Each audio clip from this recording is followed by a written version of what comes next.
Қалай кредитный историяны тез алуға болады? Бірінші Google-ға өтеміз де ID МКВ деп жазамыз.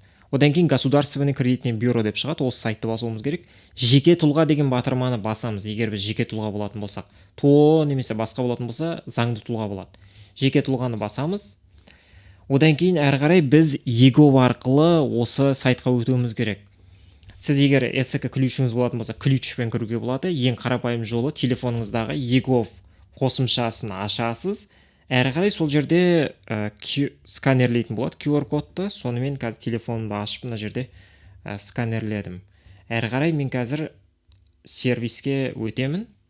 Мына жерде міне мен аккаунтыма өттім. Әрі қарай жеке есеп деген батырманы басамыз. SMS құпия сөзін пайдаланып қол қоюға болады, немесе бұл СК-ның өзімен арналған шамасы. Мен SMS таңдаймын.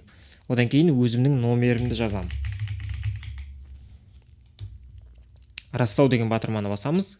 Телефонымызға жаңа жазылған номерге SMS келеді, соны жазуымыз керек. Менде SMS келді 877 856.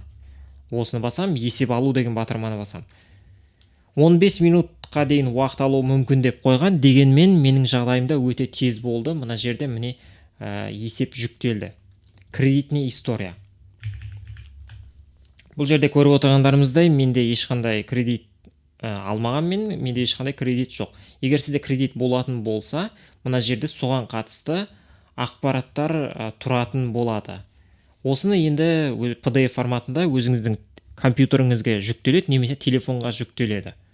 Осыны алып пайдалануға болады. Мына жерде датасы көрсетілген, қосымша есептер.